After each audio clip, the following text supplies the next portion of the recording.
I don't need YouTube on, do I? For me. Keep it on just in case, because you'll need to, just in case, basically. Go back to the stream.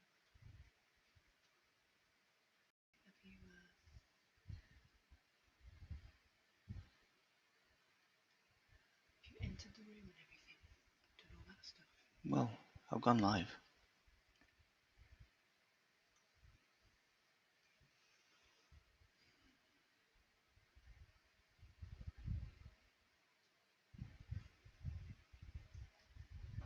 It's on live.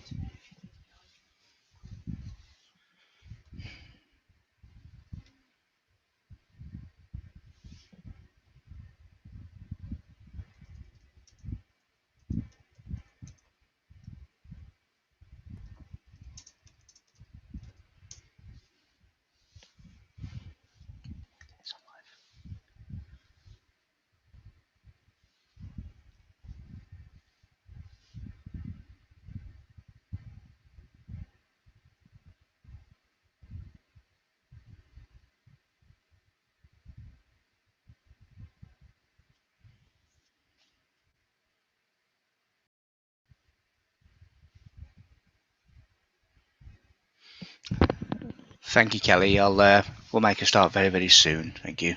Just waiting for a few more people to join us.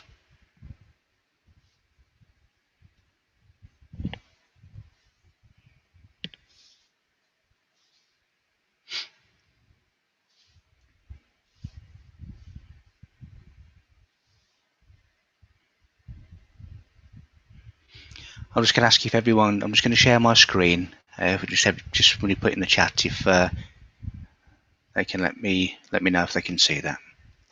Just 2 minutes.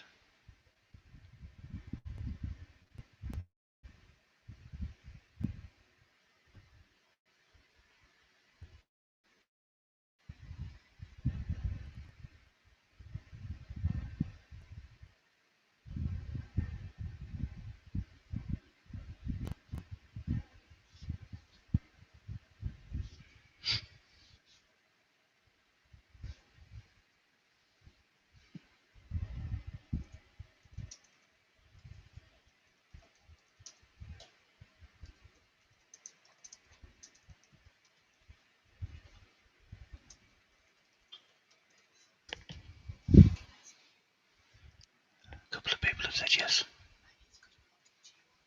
Okay.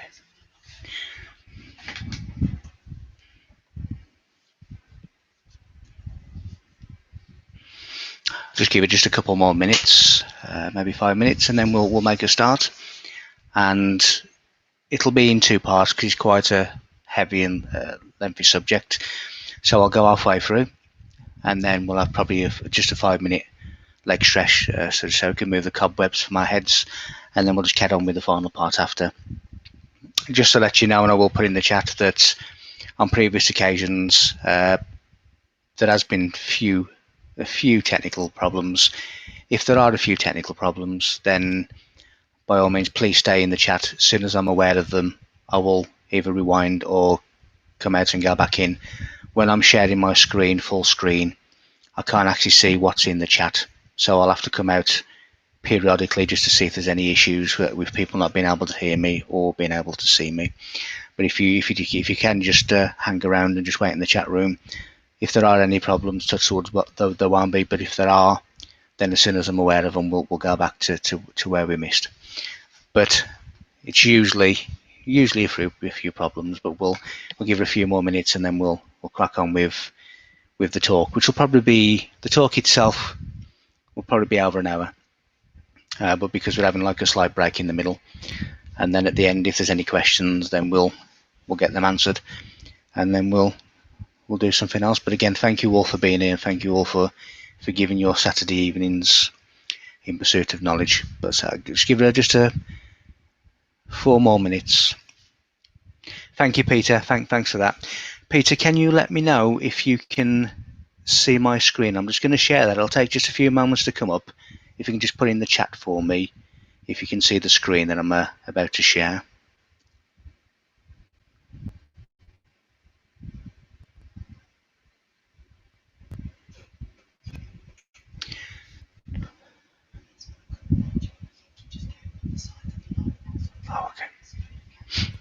Can you see the screen? Can you see that? Oh, okay. Okay. Could anybody see that screen? And then I'll make a start, as I say, in just a couple of minutes. Brilliant, Peter. Thank you for that. As I say, now we know that that's all working.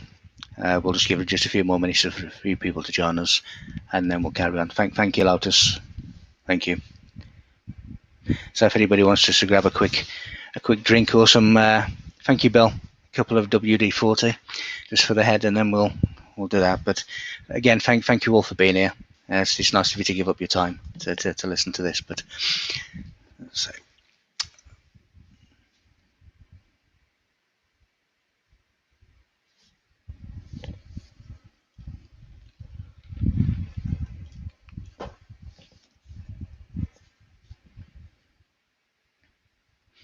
I should give it just a couple more minutes, and then we'll start about 10 past.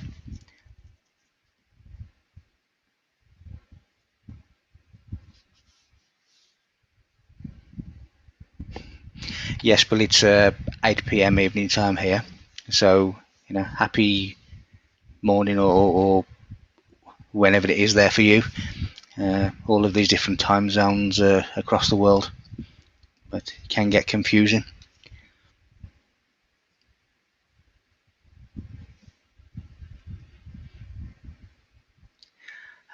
As I say, when I'm sharing my screen, I can't see the chat. So if there are any technical problems and I suddenly disappear, it wouldn't be the first time.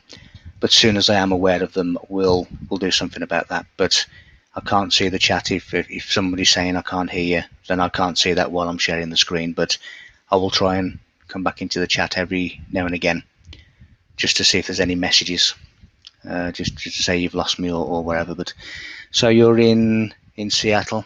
Looks like a nice, really nice place, Bill. May visit there one day.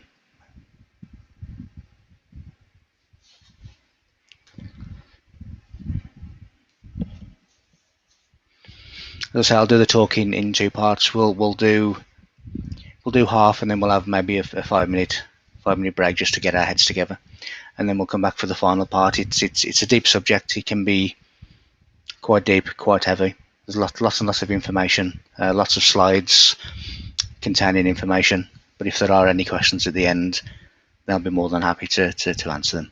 So I'm just going to give it 1 more minute, and then we'll crack on with the evening. Hopefully everyone can have a nice time. I'm certainly looking forward. So looking forward to what's on there.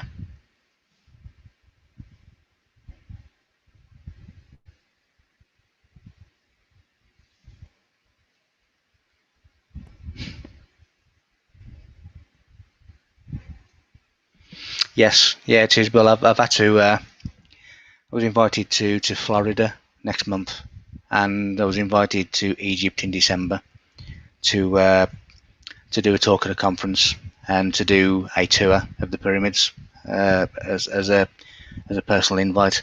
Of course, I can't do any of them at the moment because of travel restrictions, but I will be doing the Florida conference by link, just like this. So I will be doing a talk for the Florida conference is on for 4 days, and I'm doing 2 of those days. But I've had to turn down the Egypt trip to the pyramids as a guest sort of co-host tour guide because of travel restrictions. So you never know, one day we may be able to all travel unrestricted again and carry on as we left off. But apparently I'm told that Florida has very little restrictions, but the problem is when I try and get back home, that's when the problems will be. So erring on the side of logic, I'm just going to do it by live stream and not actually go physically there to do the talks. Okay then, so I'm going to make a start now. Again, thank you all for joining me. And this talk is really going to be about sort of initiation, and it goes into the mystery schools and it goes into various subjects. So hopefully it would all be nice. Okay, so I'm just going to make a start now and share my screen again, and then we'll go into the presentation. As I say, about halfway through, we'll have a cup of tea or a cup of coffee, and then we'll come back for the last part. So.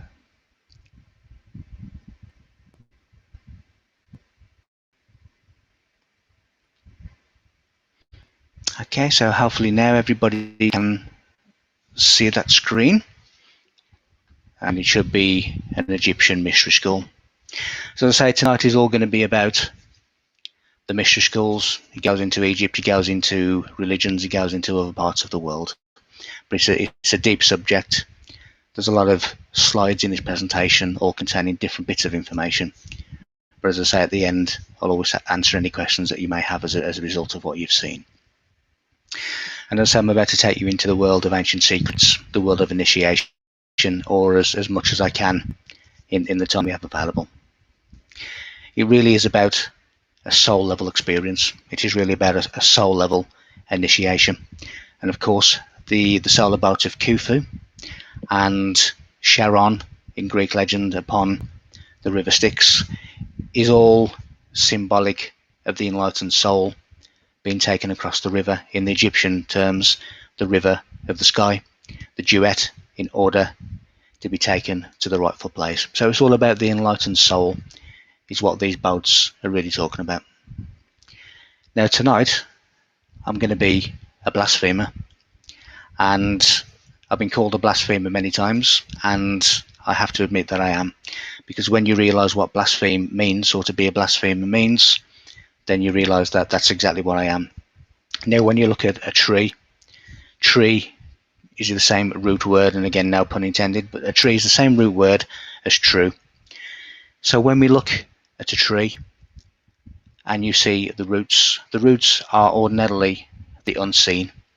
That is symbolic of secret knowledge, the unseen knowledge, the unseen true tree knowledge. So when you look at the actual meaning of the word blasphemer, or to blaspheme, it means to uproot. So in other words, if you are a blasphemer, you uproot the unseen secret knowledge and you make it visible and manifest in the public arena. So yes, I am a blasphemer, and tonight I'm going to be blaspheming once again. I'm also going to get you to repent, but repent is really secret code for the redirection inwards. It is the inner walk, which is the internal walk of self.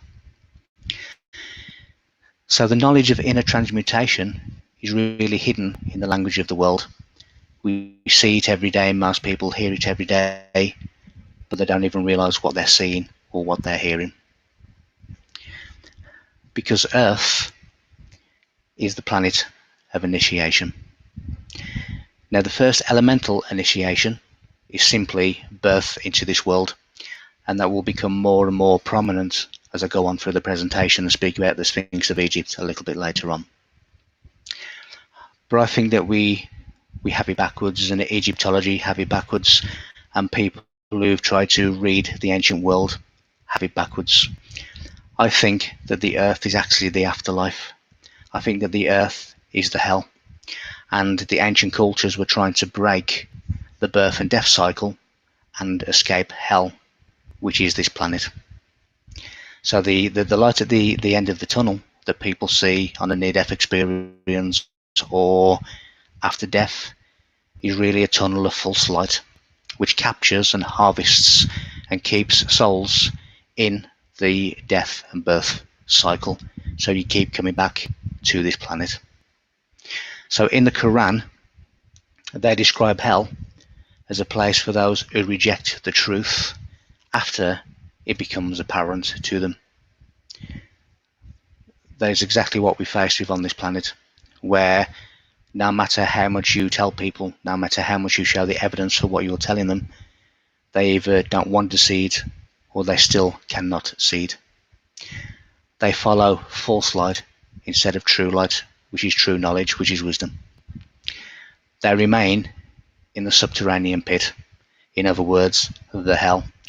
And when you look at the Egyptian Great Pyramid, and if you do what I've done and put a human head as a map overlay of the Great Pyramid, you will see that the subterranean pit represents the no knowledge, the hell, the principle of ignorance, and above you will see the symbol of consciousness in the Queen's Chamber, the King's Chamber, which correlate to the endocrine system of the brain, which is the facets of consciousness. The Egyptians and many ancient cultures are giving us numerous signs for us to decipher. Their god Ra or Re originally meant mouth. So God gushes out speech, talking to the world without words. So in other words, the solar sun pours out radiant wisdom in its rays. The sun is really the completion of the great work of alchemy, the philosopher's stone, the gold of alchemy. And in astrology, it is the answer to incarnation. It is the guide of the soul. It guides us on a soul path, on a journey. We have many breadcrumbs that have been left, and this is one of them. Even the Bible, when it's read at its correct level, tells you it is an ascension manual out of this birth and death cycle, but we're failing to read it at the right level, at its correct depth. All of these trails are being left everywhere, across the world, across the solar system, across all the planets, to lead us out of this cycle of torment. It leads us towards knowledge. And as I said, this will make a lot more sense later on in the talk when I speak about the Giza Plateau and the Sphinx of Egypt, because all this comes into fruition when I get there. Now, just going back to my opinion that Earth is really hell. The ruler of Earth is Satan. That's what the Bible tells you. That's what happens in a satanic consciousness, and you can see that in the actions of people of the world. Now, the deity worshipped by the so-called elites, elite meaning Satan's chosen ones, on Earth is Satan. So therefore, we have the ruler of Earth, the ruler of hell, who is worshipped by the elites, those who rule this planet. But some of us are here for soul rescue. We are here by the descent of grace to come down and try and rescue as many souls as we possibly can to get them out of this hell-like system, this cycle. We are retrieving many lost souls. Therefore, to know Christ, which is really a metaphor for an initiated soul that can see the truth, you can escape this birth and death cycle of hell. Therefore, we don't have to come back as a newborn into this world, because we won't be compatible with its frequency and its vibrations. Now, a spiritual death is the separation from the creative force. In other words, we are told that through sin, we are doomed to remain here. Now, when you know the meaning of sin, sin is simply a lack of knowledge, a lack of wisdom. So through sin, through a lack of knowledge and a lack of wisdom, we are doomed to remain here. The word sin is really an ancient archery term. To miss the bullseye was to sin, but the bullseye in a spiritual sense is the third eye. So when you are a sinner, you lack the knowledge, you have missed the mark, you have missed the knowledge of the pineal gland of the third eye of the brain. Some of these ancient gods, of course, did not want to be connected to Earth. And here we see the Sphinx of Egypt that has no nose, famously has no nose. And it has no nose because that is telling us that there is no air element. So therefore, it is not attached to Earth's evolution. It is the upper god that decided not to be attached to Earth, which is the air element. We all need air, we all need oxygen to survive. Now I'm just going to go a little bit more into the soul. Now, the original Christian name for initiation was baptism. The mental phase of initiation, which is water, is called the Merhet Weret, which means the Great Flood. And this is held within the Hall of Mahat in Egypt. It also brings in the biblical story of Noah, which is really talking about the completion of the 7 chakras.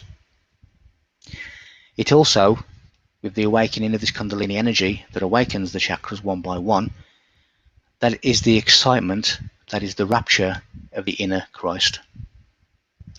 It is the rewiring of our nervous system to a lighter frequency, where we can experience ourself as our higher self, which requires a highly evolved soul or a highly evolved level of consciousness. So here we see Toth, Teote, and here we see a baboon. So what does that mean? Well, it's telling us of the olfactory tract, which controls the nervous system. Here we have the brain, and here we have the Egyptian depiction of the olfactory tract within the brain that resembles the baboon. Now, the lesser or the minor mysteries deal with the restoration of the primordial state, which is the Edenic perfect man, the pre-Adam, the pre-fall. But the greater mysteries deal with the knowledge of what is beyond nature, what is beyond the matrix, what is beyond this reality. Because the true master is known as the Son of God. When you look at the word Jedi, as in the Star Wars film, it comes from the Jed pillar of Osiris. That is the spine, which is the highway to your enlightenment.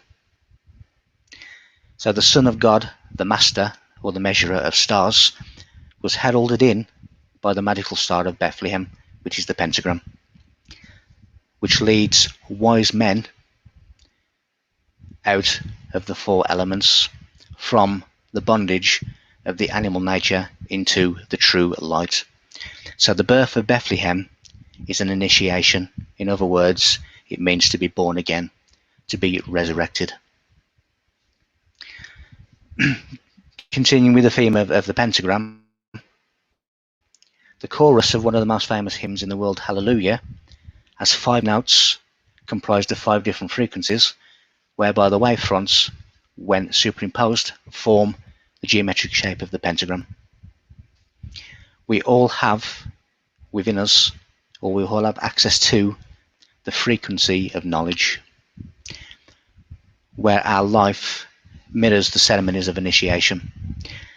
Now, I know that there are certain events in my life that mimic the ceremonies of initiation of the temples. Even though I don't attend the temples and don't get involved in these kind of rituals, I know that my life is forming a pattern of initiation.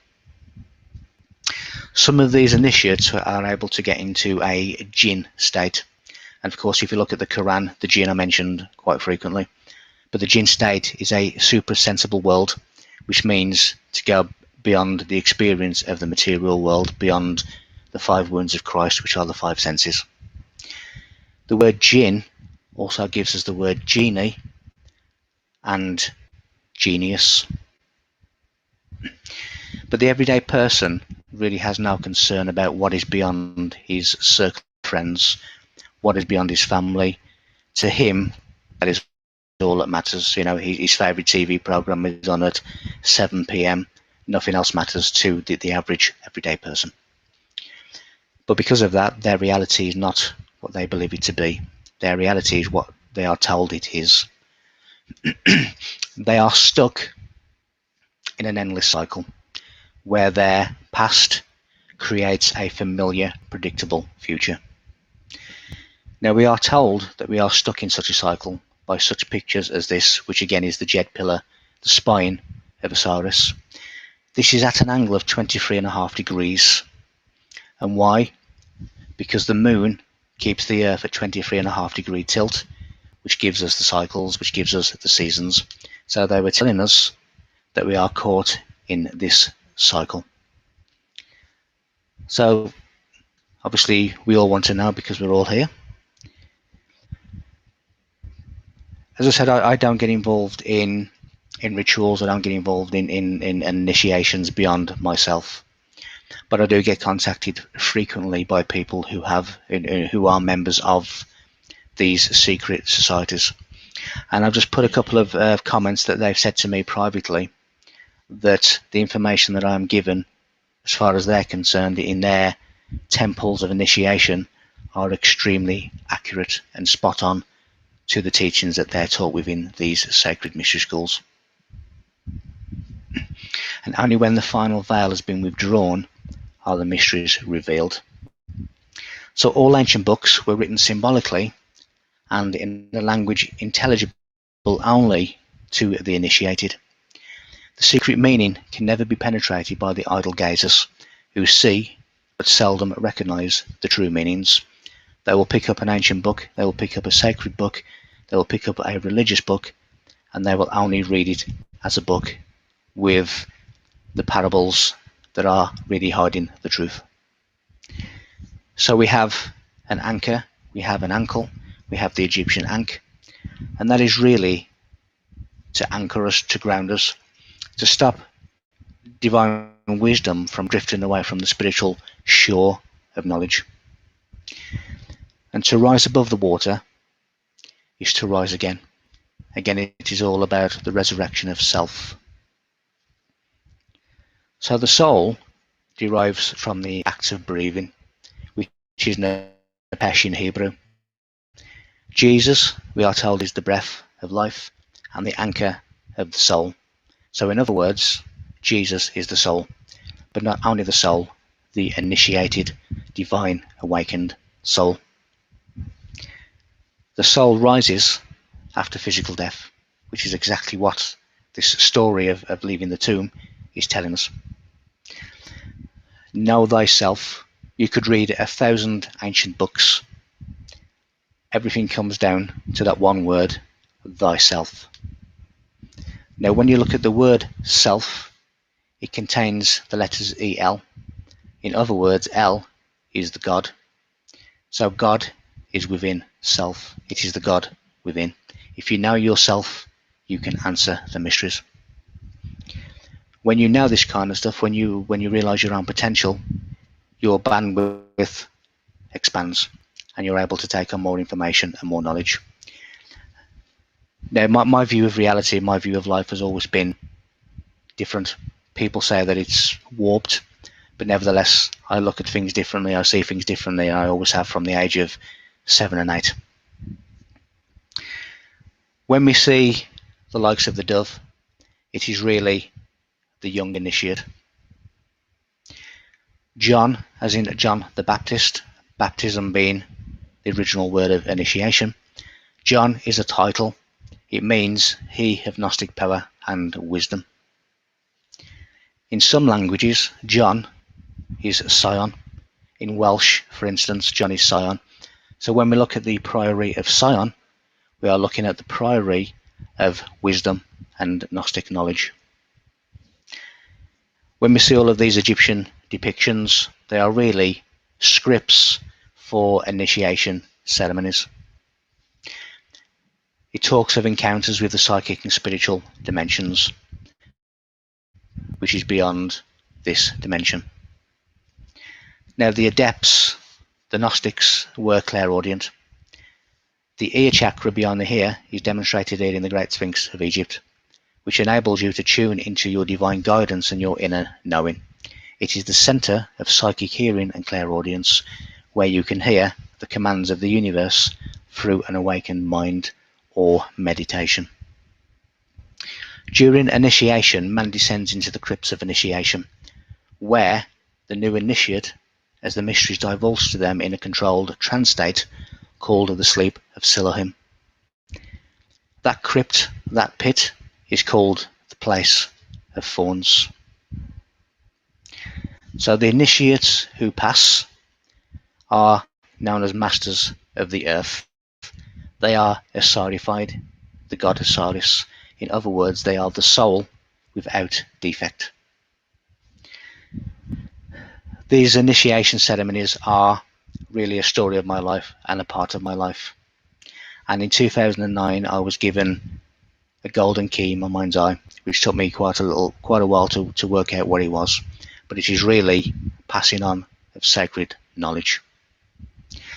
Now, when we go to a church and we see this famous symbol of Christ, the Chioro, it is really the symbol of the constellation of Orion.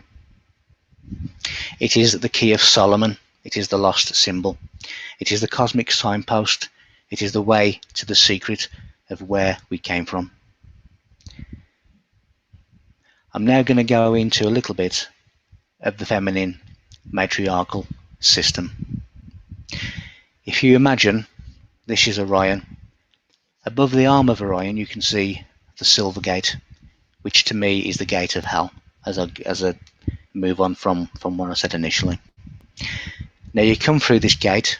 This is where the soul comes into this reality, and you come into the Giza plateau. Now there are 9 pyramids which represent the 9 months of gestation of a child.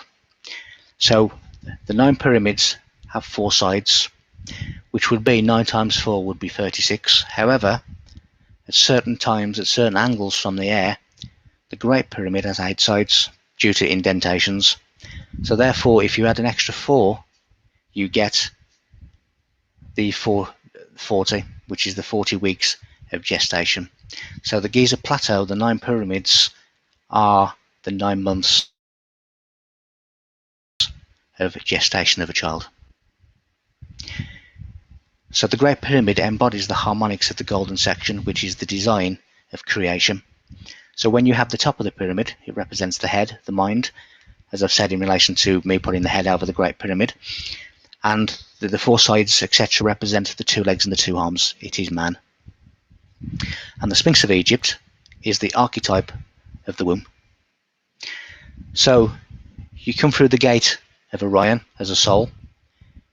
You come into this world which is symbolized by the 9 pyramids of Egypt, the 9 months of gestation, which occur in 3 trimesters of 3 months. So you have 3, 6, 9 pyramids, 3, 6, 9 months of gestation in 3 trimesters, and you come out of the yoni, which is represented by the Sphinx of Egypt. It is the red lion. It is the red lion as we have in British pubs, as we have as symbols of pharaohs. The red lion is symbolic of menstrual blood. It is the conscious gate where we come into this world. Now when you look at some of the mathematics of it, it actually spells out the name of the face of the Sphinx, and it tells you who it is. And I'll just leave this on the screen just for a few more seconds just so you can have a look at the mathematical formula, but it spells out the word Sekhmet. Sekhmet is the lioness of Egypt, aka Hathor. Hathor means the house of Horus. Now when you see the bull horns, it is representative of the womb. So the Horus, the Christ, came through the womb, through the bull horns into this world. Even when we see the crescent moon, it represents the horns. From a very, very early age, man realized that the moon was connected to fertility, which is this is all the physical existence in the spiritual womb, in which we must develop the traits and the spiritual qualities for the next world, which is exactly what the likes of the Egyptians were doing. Now the hieroglyph for the uterus is the letter V, and here we can see this in Da Vinci's famous painting of the Last Supper, again, which I'll go into in just a moment. You can see the V clearly between the Christ and what is most likely believed to be the Mary Magdalene, and again I'll go into Mary Magdalene in a moment. Now the word supper comes from the word soup. The primordial soup is menstrual blood. So here we have the Last Supper, which is menstrual blood. Christ is surrounded by the 12 initiators, which are the 12 disciples, which are really the 12 signs of the zodiac, which is cosmic initiation, that kindles a new light in the soul. That new light of the soul is the Christ light within us. So Sekhmet is associated with red.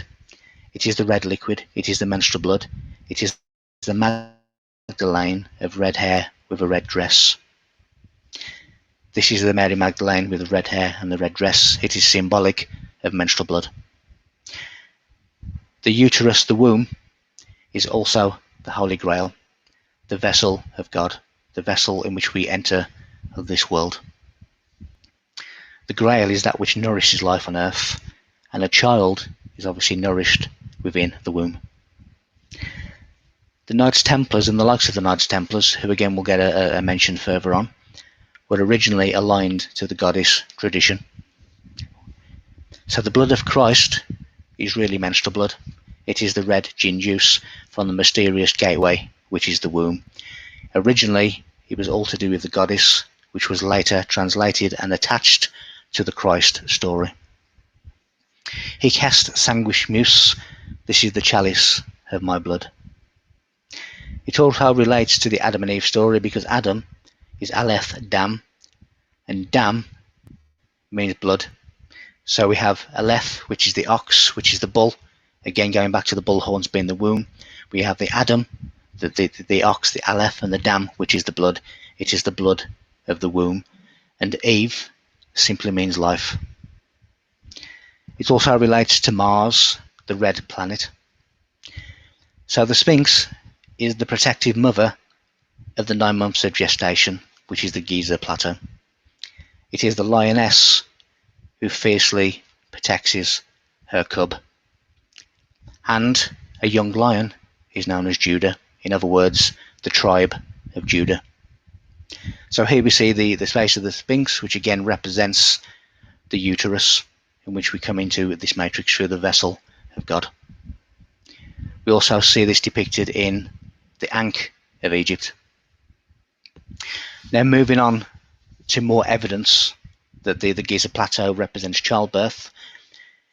The Great Pyramid entrance is the navel of Osiris, which means the rebirth and the sustenance. The navel is the door of life, and it is on the north face. That is why the Great Pyramid faces north. Now the entrance of the Great Pyramid is on the 17th course level. Now when you add up 1 to 17, 1 plus 2 plus 3 plus 4, etc., it equals 153. Now that is relevant because the likes of Christ caught 153 fish. You have 153 steps in the Grand Gallery, which is 153 feet long. You have the Yoni, the Vesica, which from left to right is 153 units. And that is also relevant because Mary Magdalene in Greek equals 153. Mary Magdalene, as already stated, is the womb, is the Holy Grail. Now in Egyptian canon proportions, which is an 11-18 grid system, the navel is exactly where the entrance to the Great Pyramid sits. Now this entrance of the Great Pyramid, which I've said is on the north face, it is representative of the north wind. The north wind energy emanates from the north celestial pole. It is a universal force, which after being drawn into the body combines with the earth force, which is absorbed through the feet, and it circulates around the navel, the door of life. Now the baby in the womb receives life-giving sustenance through the navel. It is the umbilical cord, which is exactly what is meant by the ceiling of the shafts of the Queen's chamber. It represents severing of the cord between the child and its mother. Once this has happened, the child has to breathe and it has to take sustenance from the air. Air is one of the foods of life, the spiritual nourishment. And as I say, this is exactly why we have a sealed shaft of the Queen's chamber, which is the severing of the umbilical cord. The opening of the mouth is replicated in the opening of the mouth ceremony, where the umbilical cord is ceremonially cut. And this is exactly what has happened to this Egyptian mummy. So the womb, it is a womb, it is not a tomb. We have been told for so many years, for so many hundreds of years by Egyptologists that the Great Pyramid is a tomb. It is not. It represents a womb and a rebirth, a ritual. Those who tread the path of the disciples and initiates are the newborn. And by the look of this one, he obviously realises where he's just ended up. So when we look at the altar of witness on planet Mars, and we look at Silbury Hill in the UK, close to Stonehenge, they both represent the womb, as do the ancient burial mounds, which are known as the genital pit, which is the womb of rebirth. Now these are a replica on planet Earth and planet Mars, and in the planisphere, Silbury Hill represents Earth and Mars. It is telling us of a spiritual journey through human birth into Homo Luminous, which is a man of light. a higher man born of a spiritual soul, an awakened soul, a Christ. As we come into this cycle of torment in the matrix. Now the fall of man is upside down. It is known as the act of Peter. In other words, it is the inverted pentagram. The water, the mem, here we see the Hebrew letter for the word mem, which means water, and we can see a gap at the bottom, which represents an open womb. So the world, as I've said, is a vast ashram, which is a place of initiation, in which your life reflects the ceremonies of initiation, where we walk through the fires of purification, creating Earth as a mirror of the skies. That is why earthly monuments, such as the Giza plateau, represents the Milky Way, represents constellations. It is creating a mirror of the skies on the surface of Earth. Now the sacred symbol for the divine order of creation, in which our souls incarnate, is the pyramid. The Great Pyramid of the Giza Plateau is the original Bible, and everything that is found in the Bible was first written in stone in Giza.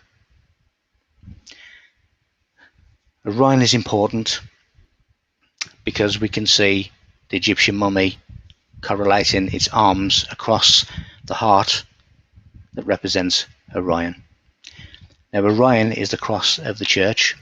Now when two energies pass and touch, it equals a manifestation. When those two energies are a spiritual energy and a material energy, it equals the human being. Now the cross is the salute to the guardians of the heart temple. The heart is the sacred temple of the internal master, the silent speaker, the voice of silence, which in other words is intuition. The cross of initiation is received in the temple of the heart. And here again we can see that the three main pyramids correlate to Orion, but so do the 6 smaller Queen's pyramids. They are also Orion markers at different times, horizontally and perpendicularly, which is the minimum and maximum height. They are really an astronomical clock and a geostellar fingerprint. They follow the movement of Orion through the year.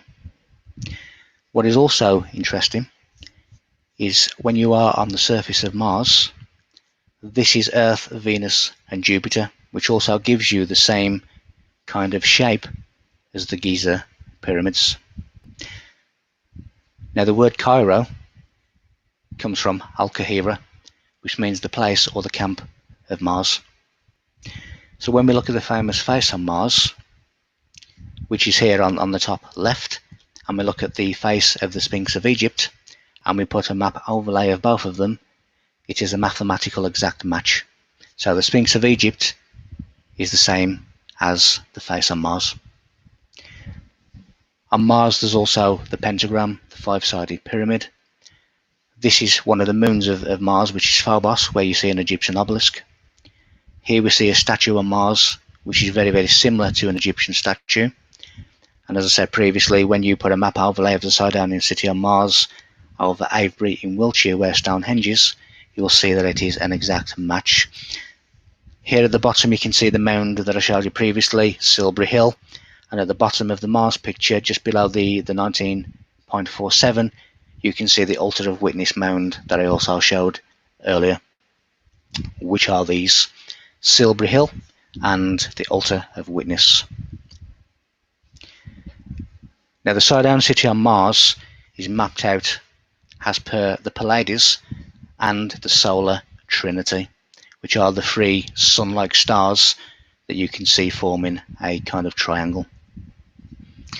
Here on planet Venus we can also see pyramids. This is the lunar abaca in the ocean of storms on the moon. Now when you take the coordinates of the ocean of storms where these are situated and you put those coordinates on planet Earth, it relates to Egypt. Here we can see pyramids on the moon. There's clearly been some kind of interaction between civilizations, which has been depicted by the Egyptians in their hieroglyphs and their tapestries. There are also many longitude and latitude coordinates as a navigation system between the planets and off-planet monuments. I do go into that in other talks, where I show the longitude and latitude mathematical coordinates within stone, whereby the face of Mars tells you how to find Stonehenge and Giza and Stonehenge tell you how to find the Sidonian city on Mars. This extends throughout the monuments of the planet. Now, going back to the 6 Queen's chambers, Queen's pyramids, the horizontal alignment, which is the minimum culmination of the Queen's pyramid, indicate the year 10,500 BCE, which is the end of the last ice age, the age of the Sphinx. But the perpendicular alignment of the Queen's pyramids relates to the year 2500 CE, a yet unknown event, something that we are being warned about. There is no blueprint for Giza, and no blueprint has ever been found. That is because the blueprint is in the sky. It is within the stars. Now, this is the Grand Gallery, and again it goes back into initiation, because when you see the solar looking pyramid type thing at the bottom of the Grand Gallery, you can correlate that to certain monuments and certain places of significance in America, such as Washington DC. And this is seen on the 25th of December, where you have 33 degrees arc, as in the 33 degrees of Masonry. Now, at the top of that, you will see the blazing star, the Ra symbol, by the Pleiades, which then brings into the solar trinity. It is also shown in this Egyptian depiction as the star of the gods. Now, if you have a look at that beam of light, and what does it remind you of? It is the obelisk. The obelisk are target star markers. So when we look at that solar trinity, which again is at the top of this picture, and you see the Pleiades in blue, you see the solar trinity just to the left, you can see that the Vatican City has marked 3 obelisks in the shape of the solar trinity. And going back to the keys of initiation and the secrets, when you look at the Vatican, St. Peter's Square and wherever from the air, you can see that it is clearly a key, the secret key of knowledge. So we have within the Vatican keys the gold key, which is the gate of God, and you have the silver key, which is the gate of man. That's why we have a Golden Gate Bridge in San Francisco. So when the male and female form a critical union, we see the Star of David. So this is France, and you can see that the Star of David fits perfectly into France. It also fits perfectly into Scotland. So what is significant with where Rosslyn Chapel in Scotland is situated on the Star of David on this map of Scotland? Because when you put the Star of David over the map or the floor plan of Rosslyn Chapel in Scotland, you'll see that it is marking a particular place, which also marks this within the Masonic compass. So what is it marking? It is a treasure map.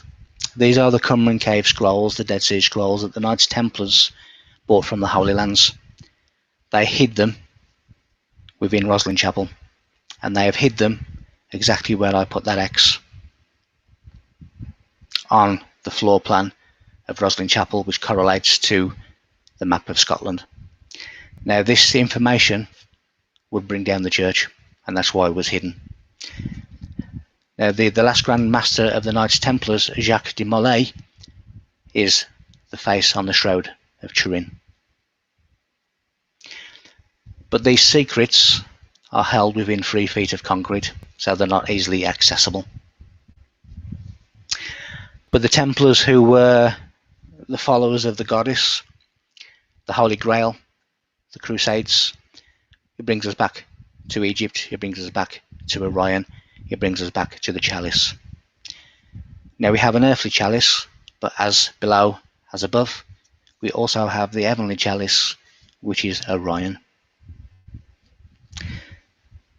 Now when we look at the wine of the chalice that was drank at the Last Supper, it is menstrual blood. As above, so below. Here we see the Solar Trinity, which is a mirror image of the Great Pyramid. One is upright, one is inverted. We also get within the same model the Tau cross of Christianity, but Tau comes from Taurus, which also gives us taut. We can then add to the same depiction the Key of Solomon. We can also then add the Holy Grail, and we can then also add all of these things together, which is again the Solar Trinity, the Star of David, the Tau cross, Taurus, taut, Tau cross, and Orion, and the Key of Solomon. When you put the Solar Trinity inverted on top of the Great Pyramid, it gives you the hourglass, the funnel of knowledge, and of course the desert sands of Egypt are the sands that drip from the heavens. Now most people will see the sacred symbols of the creators, the hieroglyphs, and they will look at them. But the secret is that you need to touch them, because when you touch them, they communicate with the soul at a soul level. Every one of us has knowledge that is buried within us, sometimes for many thousands of years, until at some point you remember, and those who have remembered are the ones who know. So the path of initiation is known as the lion path, the Sphinx of Egypt. And there are certain ceremonies in Egypt called the Besu, which is where an initiate sees the hidden image of the face of the deity, triggering a secret experience known as the secret of secrets. This has happened to me, and that is why I say that my life follows a path of initiation. The fourth initiation is known as the sacrifice, which is the Christ on the cross. Because when we come into this world, we come in to the cubical city, the cube of 6 boxes, which is a man with his arms outstretched and his legs straight. Man is the cross, man is the cubical city, and he comes into the 5 senses, which are the 5 wounds of the Christ. And here we see Da Vinci's depiction of the man as the cross. The 5 wounds of Christ give us that shape again, the pentagram, the microcosmic man. The birth of Christ is when the soul takes control of the life of the initiate, of the aspirant, the one who is seeking the sacred knowledge. And the crucifixion is symbolic of the death of the lower nature, the lower self. The cross of initiation is when the graduation from the mutable cross, which is the unawakened, to the cross of initiation, which is the fixed cross. The fixed cross is composed of the 4 great energies of Scorpio, which is the eagle, Aquarius, Leo, and Taurus. When you take the first letter of all of those fixed signs, it gives you the word salt, which gives you the word salvation. So the cross is your salvation. It is the cross that we must all bear. The mystery school of the masters are the God-realized masters on the earth, the lion path, which is exactly what we're being told in this carving. So from the Lion of Judah comes the Christ. But the Christ is the divine mind, the initiated soul of knowledge. But the Lion of Judah shall break every chain. And here we see the British Royal Crest, where we see the Lion of Judah and the unicorn whose chain has been broken. So what does the unicorn represent? The unicorn's horn represents the spiral energy of the pineal gland. That is what the unicorn represents. So our Father, who art in heaven, means the knowledge inside our head, inside our mind. So when you look at the Lord's Prayer, and these are the salient points of the Lord's Prayer: Our Father who art in heaven, the knowledge of the mind, hallowed be thy name, which is sexual urges. On our way to enlightenment, they are controlled by breath. The word name means breath, and breath controls sexual energy. That is why a church spire means breath, is a phallic symbol, because breath controls sexual energy. Now the word Lord means bread giver. So give us this day, which is Yom, which is a period of light. So give us a period of light so that there won't be any darkness, there won't be any ignorance. And give us this Yom, which is the enlightenment to see. Our daily bread is spiritual food, which is knowledge. Forgive us our trespasses as we forgive those who trespass against us. Trespass means to sin, which means to fall short of sacred knowledge. And forgive means to uplift or to atone. In other words, that phrase means lift those who lack knowledge. Deliver us from evil, which are the forces of devolution. The word good is the forces of evolution, but devolution are the forces of evil. Amen, Amun-Ra, is the Egyptian god of breath. So therefore we have breath, we have the phallic symbol, we have the control of breath, we have the knowledge, we have those falling short of knowledge, the sinners, and we are asking to lift those who lack the sacred knowledge. And this is why bread and breath are closely connected, because when yeast use oxygen, it mimics the respiratory system of the human body. It is the bread, it is the breath of life. Even the famous H blocks represent breath. The letter H, or letter HA, represents breath. Now the hieroglyph for initiation is the pyramid, the tetragrammaton. The pyramid, or the Giza plateau, sits upon an 8x8 grid. 8 times 8 is 64. That is the 64 keys of Enoch. When you look at the phoenix represents the rising out of the flames, the rebirth of self. The word phoenix in Egyptian is Parhanok, which means the house of Enoch. It is really, the 64 keys of Enoch are sound keys, harmonic keys. Now the 64th key is the hemi-demi-semiquaver. Now when you hit the 64th note, you harmonically open the stargate of the Giza plateau. Enoch, or Chanok, means to initiate. More specifically, as in a child being given the taste of life with God, the Creator. Now the key of David is the harmonic key of 444 Hertz, which coincides with C, the note C, at 528 Hertz, which is the miracle tone. So the biblical key of David is a harmonic key as well as the key of Enoch. Now 528 Hertz is a solfeggio tone, which is known as the hymn of John the Baptist, and as I said, John means he of Gnostic power and wisdom. It is the key to higher knowledge. The shadow halls open to the initiate who walks the star way, who opens the mind's eye to starlight and the impulses of knowledge. So at that point, we'll just have a 5-minute recess, and then we'll come back and do the rest of the show, if that's okay with everyone, just to get our heads together.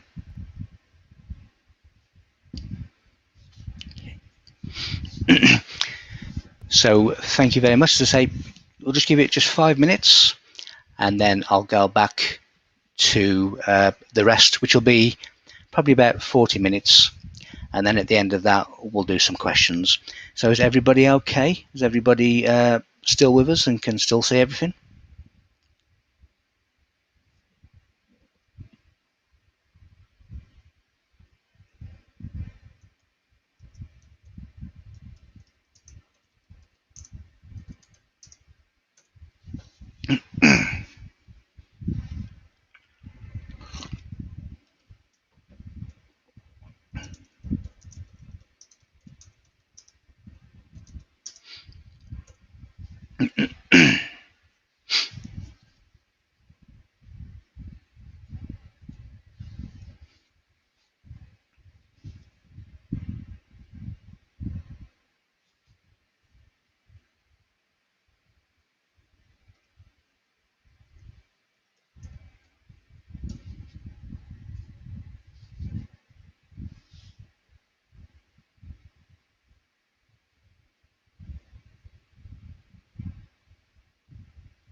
Okay, just another 2 or 3 minutes, and then we'll crack on with the rest, which follows on from the previous half, and then we'll just carry on with that.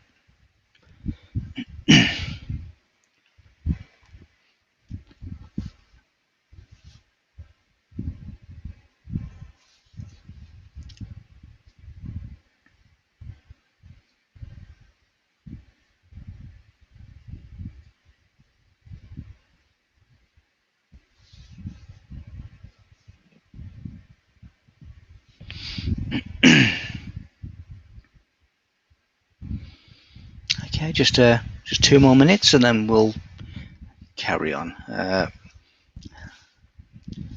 Hopefully everybody will be back in time for the start or the second half. At the end of this, if there's any questions, then I'll do my best to answer them. If not, I'll go through the chat at the end and try and answer them individually with a reply.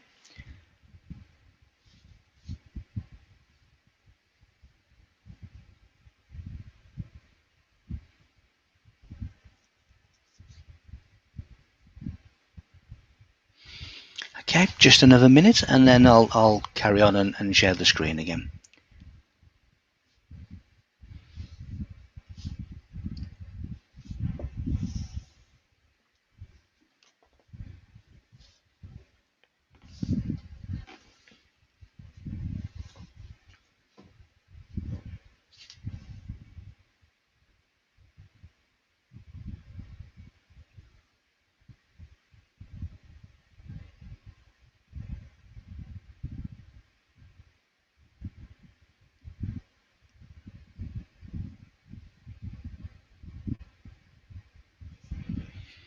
Okay, so I'm just going to carry on now with part 2.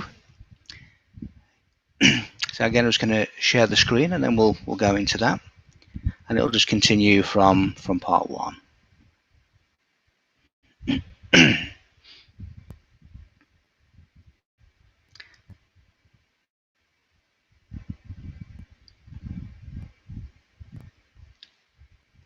Okay, thank you. So for part 2, I'm just now going to go into more deep and hidden secrets for you in part 2, continuing from part 1.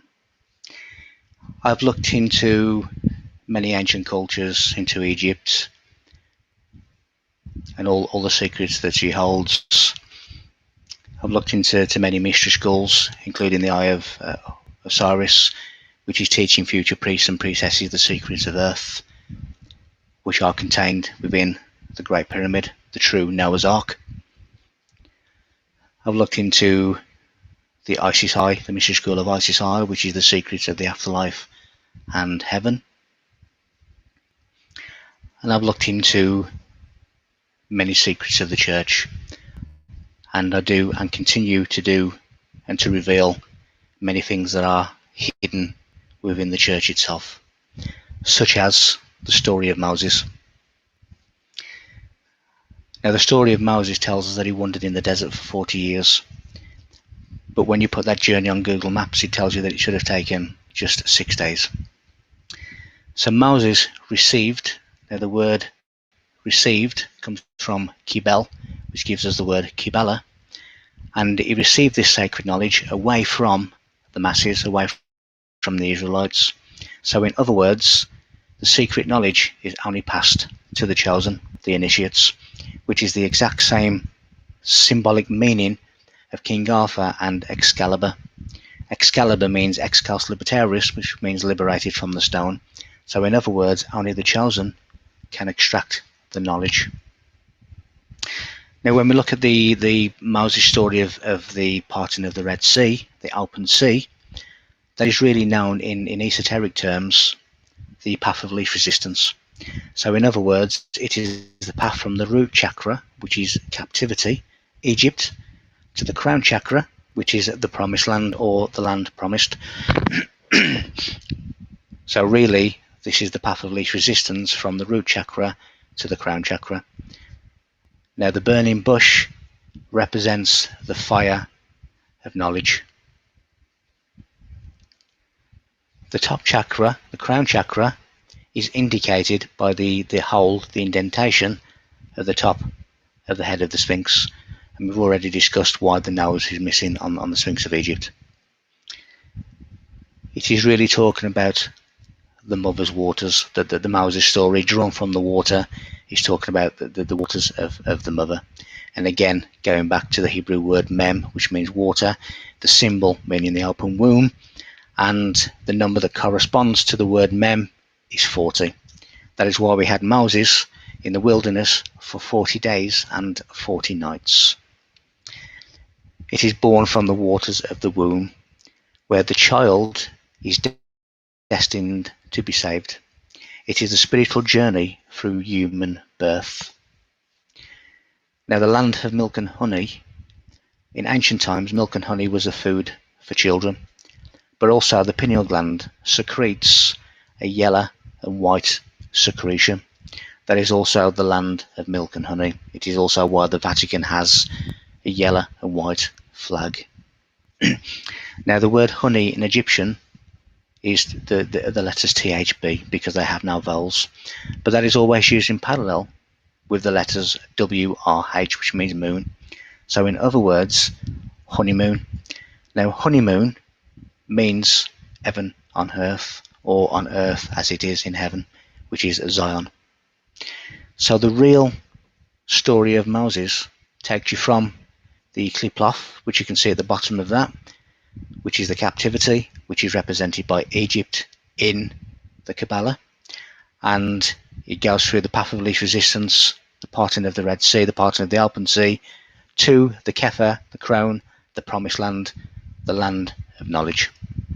So this is what you are seeing now, is the true meaning of the Exodus of Moses. This is the true journey of Moses and the Israelites. It is the journey through the chakra system to the promised land, the land promised, which is enlightenment.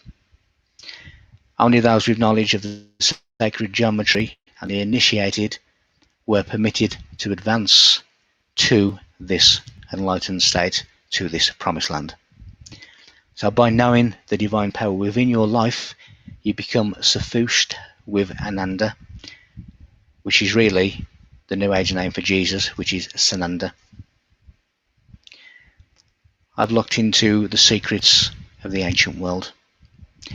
And when you look into these things, you realize that all of these gods, all of these goddesses, all of these icons are completely irrelevant. They have no use to you at all, because you have the power within your fingers. You are a fragment of original creation. You do not need the distractions that are given to you in the form of icons of worship. So in the beginning was the Word, and the Word was with God, and the Word was God. So what does this mean? Well, the circle, the word, represents order. So we have order. Now words are an ordered sequence of letters.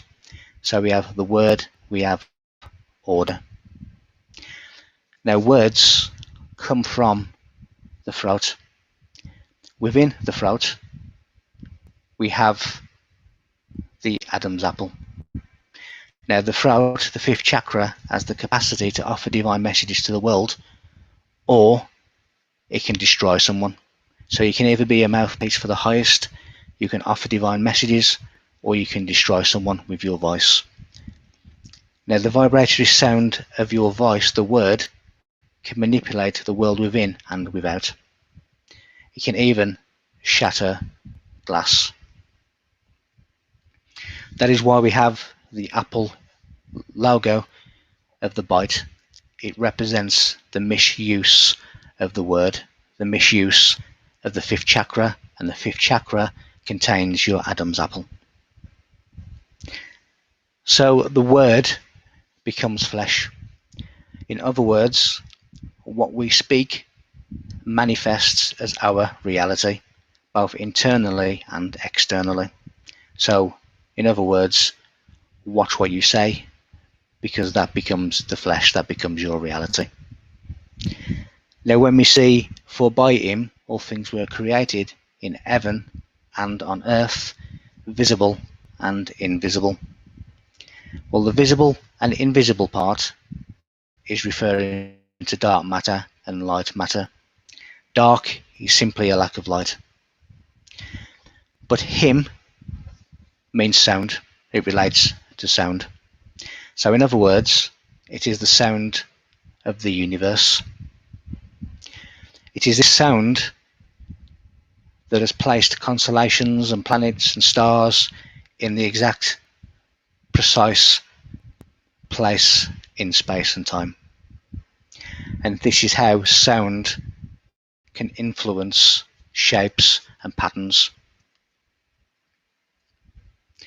Now, when you look at the likes of the Scepter of Egypt, only the masters of sound were able to carry the scepter.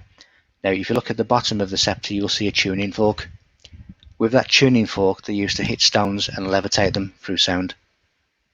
So the universe means one verse, and a verse is a metrical rhythm.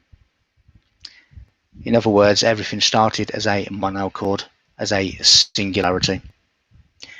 The mystics say that sound creates matter, and that the world is a reflection of infinite combinations of sound patterns, which is exactly why we have crop circles. Certain combinations of sound yield precise geometric forms, and here again we are seeing different sounds creating different patterns. So why do many crop circles, or most crop circles, end up around Stonehenge? Because Stonehenge is a crystalline aerial receiver, and it is taking the sounds of the environment and it is creating geometric patterns on the landscape. Here you are seeing a crop circle being created by two plasma balls which have intelligent communication going on between them. Now, the white horse in this one is in the UK, and this is actually 3,000 years old. The white horse is symbolic of a firebird. A firebird is what you're now witnessing. It is the fire that does not burn. So the crop circle phenomena could be at least 3,000 years old. Sound, even when we have thunderstorms, the lightning is created by sonoluminescence, which is the sound of the atmosphere. Now, when you look at black noise is silence. Now, when we look at dark energy in the universe, and this becomes relevant again to initiation and to Christ in just a moment, the unseen is around about 68% of the universe, which means that the rest is 32%. So we have 6832 between those percentages. Now, if we just jumble those words a little bit, you get 2368, which is Jesus Christ in Greek Dromedria. So in Romans, when it says that Christ is within you, it is talking about genetics. So Christ is valued at 73 and Jesus is 37. So when you do 73 times 37, it equals 2,701, which is the numerical value of all words in Genesis 1:1, which is creation. In the beginning, God created the earth, God created the heavens. That is Genesis 1.1, which correlates to the Christ. Now, Christ is the 12th prime number, which is the Christ, and 12, which gives you the apostles, which gives you the Christ. It also gives you the 144,000 who stand with Christ by this mathematical equation here on the screen. And this is how you get the 2,701 that relates to both Christ and Genesis 1:1. Now, Christ is within you, yes, because he's talking about genetics. So, in the protons and neutrons and the atomic elements, again, we get the numerics of Christ. Even in the side chain code of Jesus Christ and DNA, we still get the numerics of Christ. When we look that his DNA is made up of 5 kinds of atoms: hydrogen, carbon, nitrogen, oxygen, phosphorus, and the sum of their atomic numbers gives you 37, which is Christ. The total prime factorization sum of the Fibonacci sequence gives you 2368, which is Jesus Christ in Greek Gematria. When you look at the Fibonacci sequence, which is directly related to the golden ratio, or phi, the standard Hebrew value of Jesus Christ is 754, which relates to the golden ratio. It really is the genetics within us. Christ is within you. Now, when you take that over to the Anunnaki story of Sumeria, people believe that this was an early depiction of the solar system. It is not. It is the nucleus of a DNA, the nuclear explosion within DNA. Now, Anu, as in Anunnaki, means man, and Naki means snake. So Anunnaki is the snake man, and I'll go into that in just a moment. So that picture you just saw is really the nuclear power within our genetics, which is the basis of who we are. The Enki and Enlil of the Sumerian scrolls are the snake brothers, the Shetty, which is the double helix of DNA, the two serpents of positive and a negative twist. Even in Babylon, they had the same with this goddess who was shown as the double helix of DNA via the serpents. It is said that Jesus is Enki, but this is because there is so much correlation between the two stories that they are really telling us the same thing in different ways. It is talking about our divinity within our genetic system. So Serpent Man, Anunnaki, simply means the wise adept, which is the sign of initiation, as within the initiate, the serpent, the Kundalini energy, has risen. The Serpent Man, the Snake Man, and it was depicted as a snake man walking around Lemuria. The Snake Man really depicts someone who's been through a personal metamorphosis, a personal rebirth. They are wise, they are the adepts, they are the initiates. Now, when you look at this pyramid in the South Americas, when the sun hits the pyramid at certain times, you can clearly see the appearance of a serpent, which depicts the descent of grace. We all have our roots in the stars. We are all star seeds. We are all star stuff. Our DNA was programmed outside of Earth. It came here on with galactic winds. Our body was created by an exploding star in the Orion Nebula. We are not from Earth. We are divine man from the skies. He who from heaven to earth came, the Anunnaki story. Our DNA was not programmed here. Everything is really a microcosm of the macrocosm. Everything is a smaller version of the large. The pentagram, the symbol of the mysteries, the Star of Bethlehem, is man in microcosmic focus. But we have this perfect life of knowledge and wisdom waiting for us. But we have to come out of the underworld of ignorance and darkness to see what is right in front of us, what has been left for us to find, what has been left for us to decipher. Every spiritual master knows that there are those born with the calling and those who are not. An initiate in the birth and death cycle continues in this life where he or she left off during the last one. Now, our two physical eyes represent the soul strength of the twins, which is the metaphysical development and the approach of divine ascension, which in alchemy is known as the alchemical marriage. So we have the marriage, the union of opposites, and then we have the honeymoon, which is really heaven on earth, a state of enlightenment. So the twin souls are connected by the heart chakra. And we said earlier that the two arms crossed over the mummies. Their pivot point is over the temple of the heart. This is why the heart of the mummy was not removed from Egyptian mummies and other mummies, because it represents the connection between the twin souls represented by the two physical eyes. There is a heart energy that connects the twins. Now, when we see many statues around the world, we see that their left foot is always forward. That is because the left foot represents the heart, which is predominantly on the left-hand side of the body. Here you can see the wands of Horus in his hands, which were a gold and silver sort of rod that illustrates the union of opposites, the gold and the silver. It is the balance of the vessel. Now, in the Western world, we always write from left to right because we are doing that deliberately programmed, because left to right takes us away from our spiritual center, which is our heart.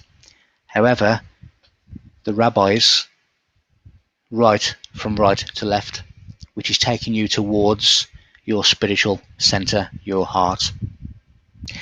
So the Torah, which is the 5 books of Moses, should not be read from Genesis to Deuteronomy, which is left to right. It should be read from Deuteronomy to Genesis, which is from right to left. Now, when you read it from right to left, you get a completely different meaning to when you read it as a book from Genesis to Deuteronomy.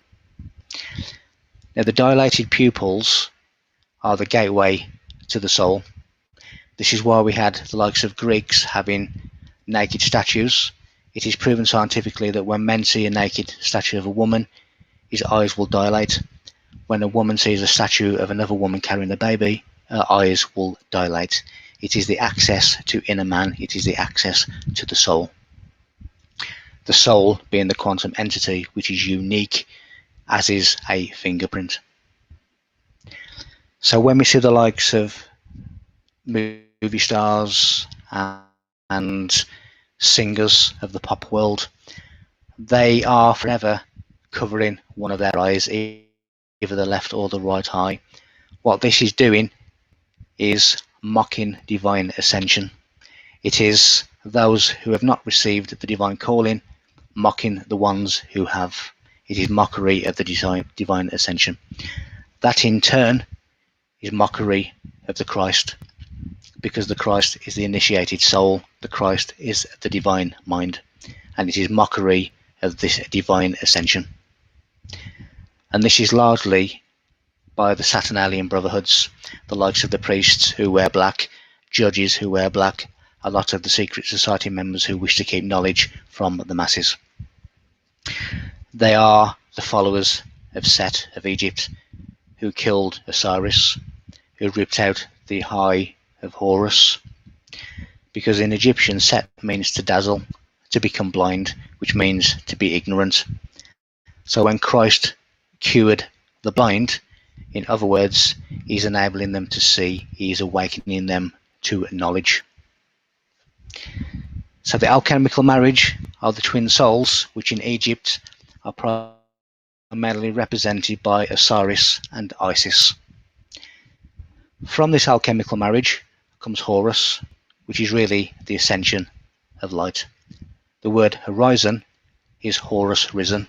The word horoscope comes from Horus. Now I'm going to go into the Ark of the Covenant. In Sanskrit, Ark means sun.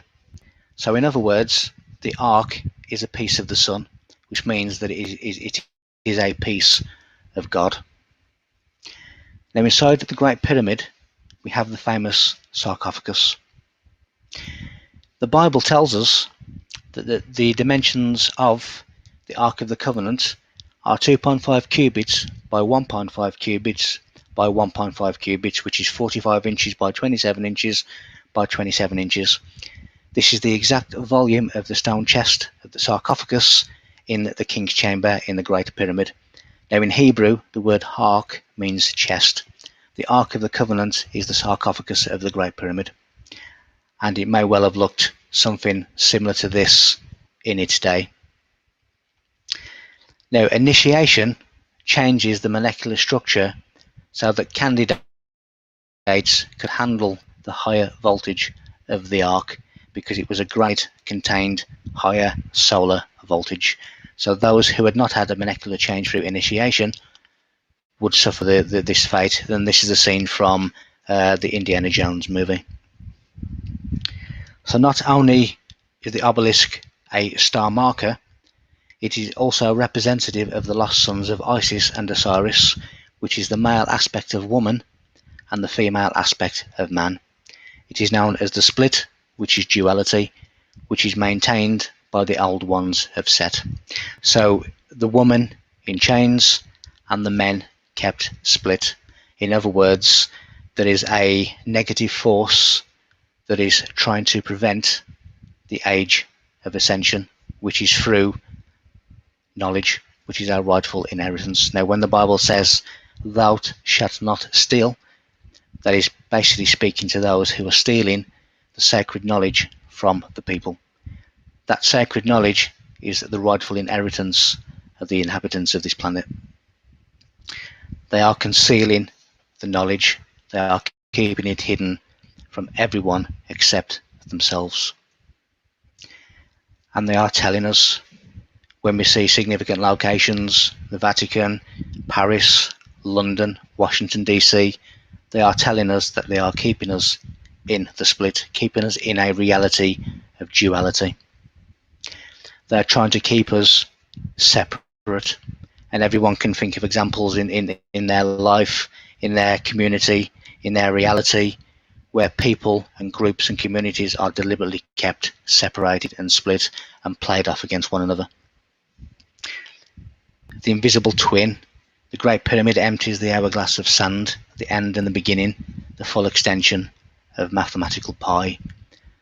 The Vatican is telling us, the stargates of Jerusalem are telling us, the guardians of Zion's gates are telling us, the silver gate, Orion, Ophiuchus, which is the golden gate. All of these things are in the map and on the ground layout of all of these sacred sites. Now I'm just going to go a little bit into Atlantis, which is connected to Egypt. Here we can see this concentric circle on the Giza plateau. This is Plato's depiction of how Atlantis would have looked. When you look at Atlantis, it means the island of Atlas. Now, Atlas, in medical terms, is the 33rd vertebrae of the spine. So, in other words, the island of Atlantis is at the top of the human spine. What is at the top of the human spine? The human head. Now, within the human head, we have the pineal gland, which is the island that rules the 7 islands, as Plato depicted. The 7 islands are the 7 chakras. So in other words, the lost city of Atlantis is within the human head, the Golgotha, the place of skulls, where we get the light to become enlightened. The lost city of Atlantis is the island, the cerebrospinal fluids that surround the pineal gland, making it into an island. This is the island of Atlantis. And again, we see how the Great Pyramid is also marking the enlightenment inside the head. It is said that Zeus cursed the island of Atlantis. But when you look at the location of Egypt, which is Atlantis, marking the mind, marking the enlightenment, when you look at Suez, as in Suez Canal, if you turn that round, Suez becomes Zeus. It is all correlating to this place on Earth. Zeus also is Jupiter in the sky. Many of the Greek philosophers were initiates of the mystery schools of Egypt, so that there were always correlations between the two civilizations. Now, the Egyptian god Shu was known as Atlas, and as I said, Atlantis means the island of Atlas, which is the 33rd vertebrae of the spine. Atlantis is Egypt, but Egypt depicts enlightenment, the enlightenment of the mind. It is a state of mind, it is a state of existence. Now we're just coming towards the end, probably the last 5 or 10 minutes, but when you get the Great Pyramid of Giza and you juxtaposition that upon an inverted mirror of itself, it becomes the Star of David, which then takes us all the way back to the beginning when we're talking about the Star of David and what it meant to France, to Roslin Chapel, to Scotland, and to the pyramids of Egypt.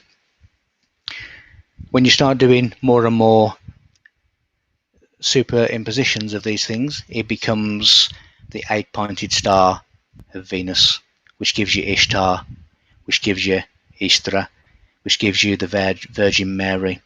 So in other words, the Virgin Mary is the energies of the planet Venus, the Luciferian energies. That is why we have baptismal fonts within churches that have 8 sides. The 8 sides represent the 8 stars, or the 8 points of the stars of Venus, Mother Mary, Iana, Lucifer, Isis, Ishtar. It is all connected to the Queen of Heaven, which is the Venetian energies. This is the kind of information that we must never let disappear.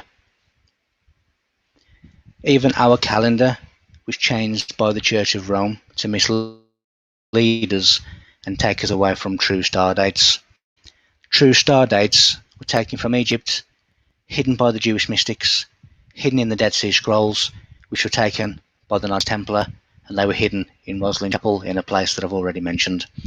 These star charts date the age of the Great Pyramid, which I talk about in other talks, but it is far older than we are ever being told. And for argument's sake, October, Oct means 8, but yet we have it as the 10th month, and Dec as in December means 10, but we have it as the 12th month. It is deliberately trying to keep us away from sacred star dates that again is our rightful inheritance of knowledge. We must unbind ourselves to continue the cosmic dance so that humanity can become whole and free once again. This becomes the age of ascension.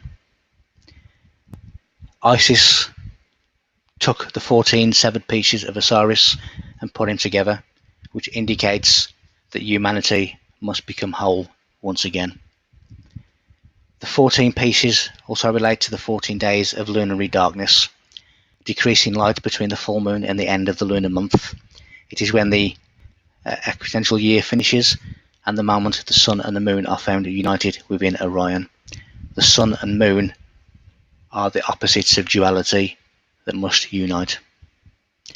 When we see the fractions of the Egyptian eye, and when I said earlier that Set split the eye of Horus into 6 parts, here we see the 6 parts that represent knowledge plus the 5 senses. Now that gives you a mathematical equation of 63 over 64, which is telling you that humanity is not whole.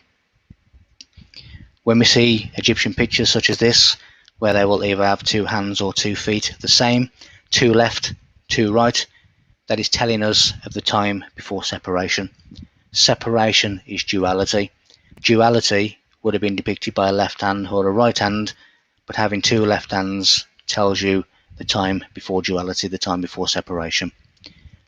Dualism is permanent separation, and non-dualism is non-separation. When we say words or phrases such as "I saw a tree," the I and the tree are in the same awareness. That means there is no separation, there is no duality. Everything is within the same awareness. There is no difference between what is seen as you and what is seen as not you. Everything is a reflection of everything else. When all appears in the same awareness, that is when we come back to oneness. Now, when you are the creator of all, everything is in the same awareness as the universal creator. So therefore, to that universal creator, there is no separation. No one is separate. No one is independent of everything that is. We must stop being separated. We must stop allowing ourselves to be divided. We must remember. Remember, again, is telling you that you are a part of eternal existence. Thank you very much for your time. I hope it's been of use, and some of the sacred information that has been shared, I hope that has been of use to you, that you can take away, because I find it most fascinating, and I really do love these subjects. So again, thank you very much for being here. If there are any questions, I'll be around for the next 5 minutes or so just to answer them. If you don't want to do that now, you can always drop me an email or drop me a message, and I'll answer your questions individually. And if there's no questions in the chat, then I'll just go through the chat later and try and answer them again when the meeting has ended. But again, thank you very much, and I'll just be around. I hope you've all enjoyed the talk. I've enjoyed being here with you, and I do appreciate you being here and giving up your Saturday evening or Saturday afternoon, Saturday morning to be here in pursuit of this kind of information, because it's this kind of information that makes us level with those who are trying to keep this information away from us. So once again, thank you very much for being here, and I'll just hang around just for the next few moments. But thank you from the heart. Thank you for being here.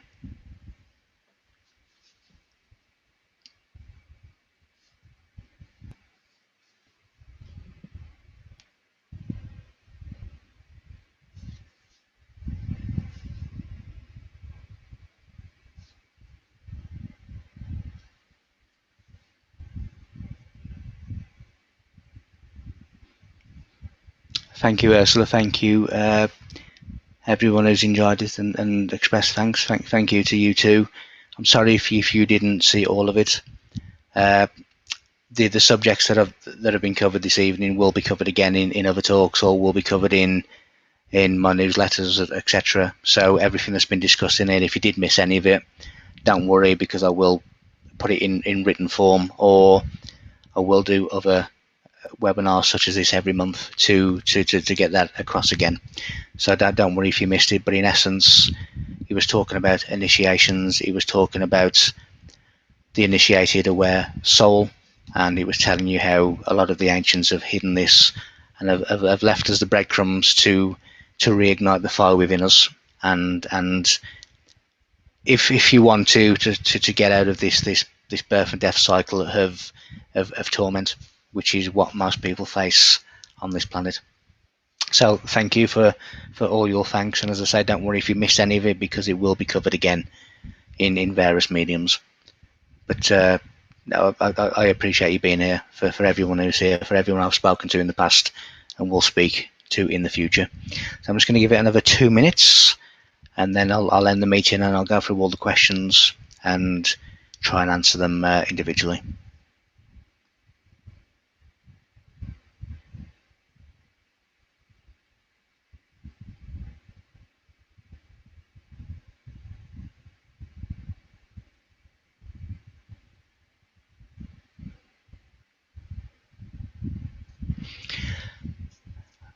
Lotus, the soul does remember, but because initiation is at a soul level, so when we come back, our soul remembers where it left off, and it wishes to continue from where it left off in this life. That is why many people, including me, have really sort of have that reflection of initiations during their life, and certainly spiritual events that will mimic certain soul initiation. So the soul does remember, the soul continues where it's left off, but the rest of our body is individual subatomic particles and particles of awareness, and those particles and subatomic particles are forever changing. So the particles that allow me to sit here and speak to you now are not the same particles that I had years ago as a child, or 7 years ago, 10 years ago. So the physical you is forever changing in terms of particles and subatomic particles. They are connected to the ether, they are connected to the universe, they are connected to everything. It is the soul that remembers, it is the body that is different, that is forever changing, but that has access in the quantum field. So why don't we remember? The soul does, but our particles, our subatomic particles that give us the appearance of solidity, are different particles. They change throughout your life. So that is why they don't remember, but your soul does. And when you get into this kind of arena, you do start to remember things from before, and you do start to have images, and you have an inner knowing of things. I can see an Egyptian symbol, and I have a hidden knowing of what it means, even though I've probably never seen it before in this lifetime. So a large part of us does remember, but there are also parts of us that don't. And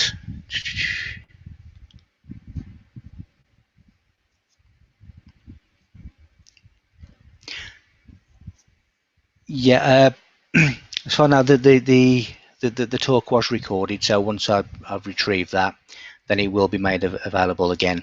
As I say, don't worry if you missed any of this, because I will cover it again. I will cover it again in my newsletters, on my website, on blogs, on YouTube videos, on webinars in the future. You know, I intend to do this kind of webinar at least every month. Well, certainly every month, if not sooner. So everything that's been covered tonight will be covered again in different capacities. So don't worry about that, Philip. You will at some point get to hear the information, but I will try and retrieve the video and I will make it available. Just so if somebody wants to watch it at a later date, they can do. But nevertheless, I will be covering the same information again. So let's have a look through, see if there's anything.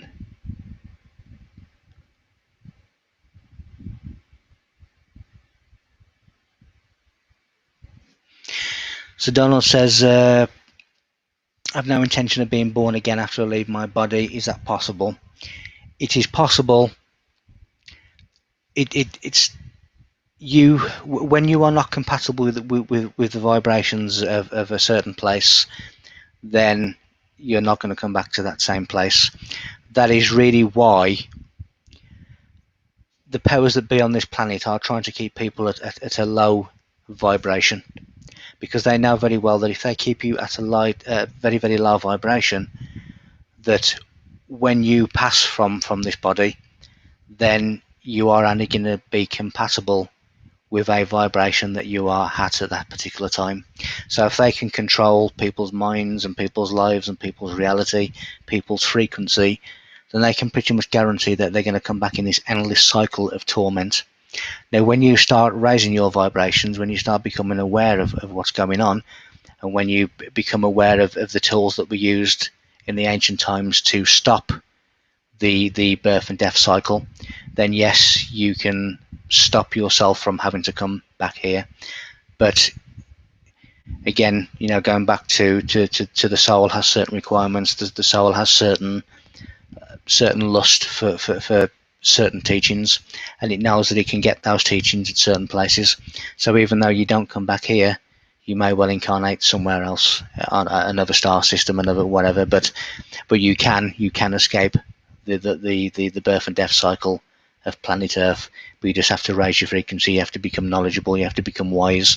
You have to understand that you must raise your vibrations now, and that is why the likes of the Egyptians and other ancient cultures were doing everything they could to raise their knowledge so that they didn't have to come back here again. And that's really what it is. So yes, you can, if you put yourself in the right conditions in order not to come back here again. Let's have a look through the questions. I've covered that one.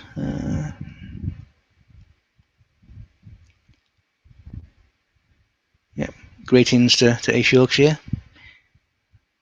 Thank you.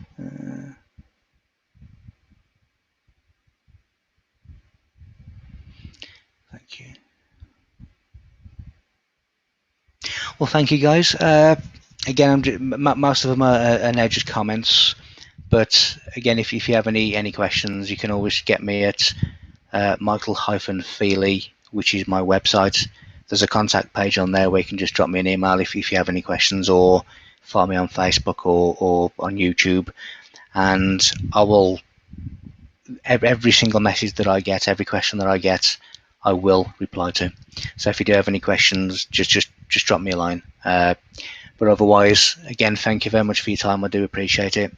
There's no point me sitting here if there's no audience, so I do appreciate you and I do thank you for being here. So I'm now just going to end the meeting. But if you do want to have a chat to me, just go to my website and I'll speak to you in that capacity. But thank you very much for your time. Have a great day and thank you for being here.